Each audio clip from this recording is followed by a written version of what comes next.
All right, that's a happy Whiskey Wednesday, fellas. Good to see everybody back in the house again. We got the Whiskey Wednesday Posse. It looks like we've grown by one. Yeah. All right, so we got Brian back for another week. So this week we are very excited because there's a brand new bottle that came out, the Traveler, and it's not that often that you get a new whiskey on the market, especially one from Buffalo Trace. I mean, but any event, here it is. So came out last month in the Kentucky area and other places, but didn't hit Jersey until February 1st. So it is a bit of an understated bottle. You see it here. Not much to it. You got the small label up top and then a little bit of information on the back, but it's more story than it is informative. So there's not a lot known about it because it's new and we just haven't had a lot of time with it. But we'll go over what we do know about it, right? Alright. So this is, well, we can see it's 90 proof, okay, and it says blended whiskey. So we don't know the age, we don't know the mash bill. What we do know is that and this isn't because it's on the bottle, it's just because other sources of information. We know that it's mostly Canadian whiskey, okay? So even if the mash bill is 51% corn or more, it's not a bourbon because most of it was made in Canada, right? So we know it can't be a bourbon if it's not made in America. There is some of it is made at Barton Distillery in Bardstown, Kentucky, which we know is owned by Sazerac, who also owns Buffalo Trace. Now, it's officially a Buffalo Trace product, although my understanding is that there's no distilling of this whiskey going on in Frankfurt at the Buffalo Trace property. It's being distilled prior to that, shipped there, and then barreled and stored at Buffalo Trace. So it's being shipped in basically trucks, then Right. being barreled at Buffalo Trace. I think so. It could be shipped in containers and then Some type actual of thing. barreled there. I think that's how they're doing it, but not 100% sure. So we do also know that it is a celebrity name attached to this bottle. One, Chris Stapleton, who, in my humble opinion, is the greatest country artist of all time. I wasn't a huge country music fan, believe it or not, until a couple of years ago when I started listening to Chris Stapleton, and he's the guy that sort of brought me into the country music world where I am now. So thankful for that. That doesn't mean that he knows whiskey or can make a good whiskey or that he even tasted this whiskey. He didn't taste it. Yes. He's so good. That's what I hear, although again, I'm getting conflicting reports on this. That's what I heard. Apparently he was a guy who enjoyed too much whiskey. Now he says he's sober or close there too. So the question becomes, how does a guy who doesn't drink putting his name on a bottle of whiskey? I can't answer that for you, but I do know that Eric Church put his name on a bottle of Jack Daniels, Bob Dylan with the Heaven's Door, and Metallica with the Blackened.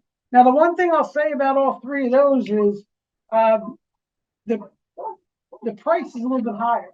Okay, so one thing I do like about this bottle so far without tasting it is the price point. Okay, so around somewhere between 35 and 40, but there's a lot of good stuff at 90 proof and $30, $35, $40 price range. You know, even Buffalo Trace itself, Yeah. is going to be in that area. So they're kind of even competing with themselves in a way, but with this product. But look, it's new. Maybe it's a gimmick. Maybe it's not. We're here to taste and give our honest opinions. I feel like I'm getting thirsty. I am getting thirsty. Somebody pour me some of this whiskey.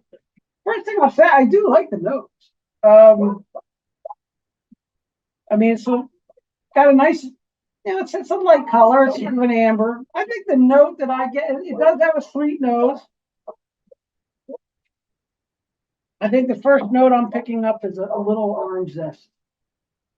And I like that, on the nose and both on the first sip. What are you guys getting initially on this? Whether it's the nose or your first sip? I'm getting bubblicious. Bubble, it's okay. The I bubble gum, don't know why, I'm getting bubblicious. okay. On the nose or the sip or both? Both. Okay. What do you say, Brian? Take the orange. I don't know Okay. where that's coming from, Yeah, we but don't have to, it's no wrong answers here, it's just what you Again. taste. smoky flavor that I enjoy with a bourbon or a rye or the whiskey. Mhm. And I'm getting that. It goes down pretty smooth. Definitely Which goes is- down smooth, yeah. So you're getting a smoky note. Okay, Yep. all right. There's a little smoke in there. Yeah. I don't think of it, I wasn't really thinking of smoke. Mhm. What do you say there, Mark? I do kind of get the orange, like the zest on the nose. You can definitely pick that up. Little vanilla too. Yeah. It's the combination is like a little creamsicle, with the But I go to piece of Yeah. I feel like I'm chewing a piece of bubble gum now. But I mean, it's got a little leg. It's got a little leg to it. It's a little smoky. Okay, you're thinking that too. Yeah, just a little, not much. Mhm. It kind of little fruity something. There's something a little sweet Mhm. going on, but yeah, Okay. I taste the sweet. The more I taste it, I get. yeah, I'm getting sweet. I mean, Do we have a proof on this? It's 90 proof. Yeah. Yeah. and it's a blend of 5 altogether. The Heritage blend, the Melody blend, the Frontier Spirit blend, Southern Harmony blend, and Midnight Rambler, which is supposed to be a more robust, like heartier kind of Okay. blend is what I that's wonder called. if these blends are available on their own somewhere. That's what I was thinking. One thing I didn't mention is that it says on here, I don't think I mentioned it, blend number 40. Number 40, that's what I was. Yeah. So they've actually, so the story goes, they had 50 different blends that they created, and this was number 40, and this is the one they liked the most. Oh, wow. Yeah. I So realized. I'm I figured also, they were selling all the different blends and this is just. no, one. that's what Out of they're 50 telling. different types. That's interesting. There's also, I'm beginning just to see now as we get a little into the bottle, I had a few pulls of this Friday night, that there is, it looks like a map on the back. I don't know if that's Kentucky or somewhere else, but it's a map where I guess for the traveler, if you guys can maybe see that. Distiller. Oh, it's from New Jersey to Kentucky. Is that what it is? They're mapping out our route. So yeah, I love it when you get down to a bottle and you start finding little Easter eggs are hiding in there. Yeah, I The think you're pictures gonna have to are wait to. the pictures are in the back label, yeah. But it appears to be a map of something back there. So I don't know. I mean, my initial impression here, and again, I think it's important to put everything in context. This is a $35 to $40 bottle. I like the nose. I think it's got a nice sweet orange vanilla combination. It's maybe even a little. I mean, it falls a little flat on the finish. The finish kind of reminds me of, you ever have like a glass of hot tea and it sits around too long and you go to drink the end of it, the last minute, Yeah. it's kind of cold. Yeah, I got taste Yeah, it. You're right. that's what the finish is like to me. Like a glass of You got it cold right tea that just sat around too long. Yeah. And again, not that that's bad. I mean, it's just, I don't know, I'm not expecting a bite at 90 proof. It does not have a bite. I'll use the overused term of it's smooth. It's funny, you guys know that this has gotten a lot of flack. And my father, he loves cheap Canadian and Kentucky whiskey. So he drinks Seagram's VO and he drinks Imperial. Funny. And Bottles in my house. yeah, and I've heard some people that I respect in the community compare at least the VO because of the Canadian combination. And I'm not getting that. I mean, just trying to be honest here, it doesn't taste like Seagram's VO to me. It tastes much better than Yeah. that. So I don't know. I mean, look, everybody's palate's different. and, you know, try not to be biased because I like Chris Stapleton, but this to me is what I thought it would be is a tasty little sipper, that offers a couple notes. It's a little flat on the finish. What should you expect at that price point? It's kind of like further mellowed. Further mellowed, yeah. The Yeah. flavors are kind of there, but they're not popping. Yeah, I mean, just like any 90 proof, if Yeah. I had the same whiskey without the watered down version, Yeah, it'd probably be really good. yeah, the flavors would Yeah. definitely be popping Yeah. more. I mean, if I had Buffalo Trace at 120 proof, imagine how great that would be, Yeah. you know? I mean, we have it in other bottles, you know, but this is, I think at 90 proof, at $35, there's nothing wrong with this bottle. No, Is it fantastic? Is it life changing? Absolutely not. But is it something that you can sit around with your friends and you're gonna want to maybe have 2 or 3? For sure. Matter of fact, I want another one of these. Put that bottle. Every time I take a sip now, I'm thinking of cold. Cold Cold iced tea. tea. Yeah, cold tea. Not iced tea. All right. Well, it's time to rate this, and we can't start with Brian, can we? Yeah, you can, why not? All right. Me? Let's do it. So, Brian, we told you last week we're looking for a 1 out of 10 rating. 1 being absolutely terrible swill, 10 being the best whiskey you ever had in your life. Your criteria is color, nose, palate, finish, price point. Color, fantastic. Taste, when I do get the oaky taste right away. 7.4, 7.5. Can I go there? You gotta give Yeah. us one or the other. You can't 7.5. vacillate. 7.5. So that's a pretty good score. 7.5. That's your score. Okay. We're going to go. Okay, so I've been stepping on this a little bit, you can't tell, can you? But trying to figure out what it actually tastes like to me. And you know what it reminds me of? The first sweet wheat I had. It has Oh, okay. not exactly, 1792 sweet wheat. yeah, Uh-huh. not 100% to it, but it tastes like the first bottle, not the one that's Not on the the most fridge. recent one, yeah. That's actually a really big compliment. Yeah, Yeah. so I'm saying that price range is about $15 cheaper than the sweet wheat. Mhm. I'm gonna go with 6.75. How's that one? Really screw you guys up today. Our Wow. calculators are gonna burn it. Yeah, so it's a 6.75 from the Gopher. You know, it's funny you mentioned that because again, we don't know the mash bill, but if I had to guess, there's more wheat in this. There might not be any rye at all in this.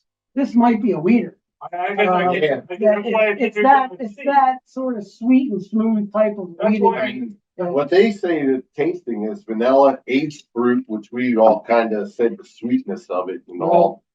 Butter, shortbread, caramel, and a touch of oak, which we had the sweetness and the And when you oaky. say, is this coming from Buffalo Trace? It's, yeah, when I put in Travelers, it was on their Okay, thing. It was on so there. their suggestions. Yeah, their All right. suggestion, Buffalo Trace. I should.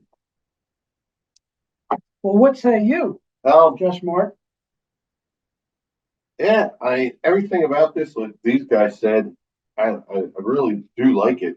It's not for the $35 and the 90 proof. I mean, you've had some where it's like, ugh, Yeah, but this is good. Brian's term is rough. He knows about those rough bottles. I mean, I would say this was definitely aged at least 4 years, if not more. Hard to I mean- believe that it wasn't. I mean, because Yeah. there's And there's no, nothing on the bottle that Yeah. dates him, which again leads him to believe that and I mean, it's not alcohol forward or anything like you do get. it's a with little some- ethanol, but I mean, Yeah. it's How was it when you first opened the bottle? Did it taste the same or did it taste a little bit more alcohol? it's improved. But I'm gonna go like about 7 with this one. Okay, So all right, well. got a little bit more of a bite. This has a little punch to You it. think so? A little. I actually gotta have just a little bit more of this to finish this off. For those of you counting at home, this is my third pour of this. And, being a little stingy there. Well, But I do like this. I could definitely see myself with a bottle of this on my shelf pretty much at all times. We're getting a little further into the map here too. I don't know if you can pick out anything from that, Mark, but Mark is actually a surveyor, so he's definitely the best person to take a look at this map and see if he can figure out where it is. I think he thinks the roads are too wide, By the end of tonight, we'll know. I'll guarantee you. the ROADs. I'll run it down for you. Color, I'm not really impressed. I mean, it's pretty light for a whiskey. I would say again, like an amber, which is on the lighter side for sure. When you're talking about whiskey, nothing ain't wrong with it. It's just a little light on the color. Nose, I actually really like. I get an orange peel. Again, if you zest an orange, that smell that comes off when you're zesting it, that's what I get on the nose. Yeah, there's Lexington, it's I not- think, are rivers. Okay, so we've spotted Lexington, so we're thinking it's Kentucky. I think it's where all of the rivers. and Yeah. stuff. Okay. On the palate.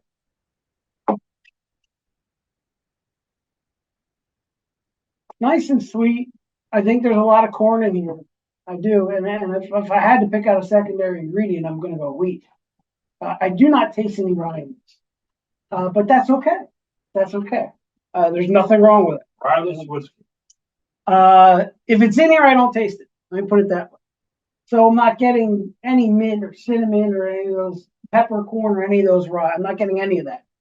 What I am getting is this really pleasing creamsicle type of vanilla orange combination with like a little confectioner's.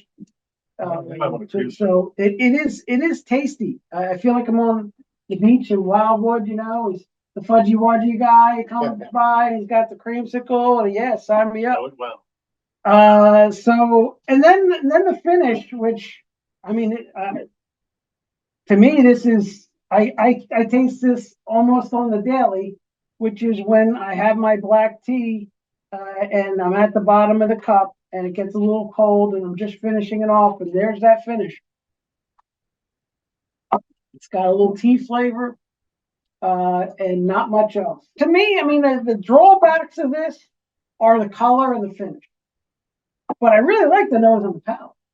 And again, at the end of the day, one of my biggest criteria, again, this is just me, am I going to reach for a second glass? I'm absolutely reaching for a second glass. Yeah, exactly. And there may be a fourth in my future. So my score on this, considering all those factors and, of course, the price point being what it is at this particular bottle, I picked up at 35. It could get up to 40. Hopefully it doesn't, go crazy on secondary and stuff because it's new. But I think on this particular bottle, I'm comfortable giving this a score of a 7.0 for me. All right, well, let's wrap it up. I think we all like this bottle. Yeah. It's a thumbs up for us. Sure. It's taken a bit of a bad rap on the internet and such, but I always encourage you to try it for yourself. Don't read the reviews and then make your mind up. Make your mind up as you're drinking the whiskey. We'll do the calculations. I don't know if Mark already did them or not, but I need a calculator. all right, he needs a calculator. But we'll put our graphic up on the screen. Don't worry, but it's going to have a pretty good score. I think that we'll all enjoy a little bit more and see a little bit more of that map on the back of that bottle. 72. I'm just kidding. Yeah, something in that range. So, all right. Well, thanks for joining us. Again, this is the Traveler Whiskey, and should be available near you. If not, keep looking for it. It should get there sooner or later. And don't pay too much. It's a $40 bottle or less. So remember, like and subscribe. Yeah, like and subscribe to the channel. Our viewers are growing each week, and that's great news. And so cheers from Gopher's Corner Speakeasy. We enjoyed this one.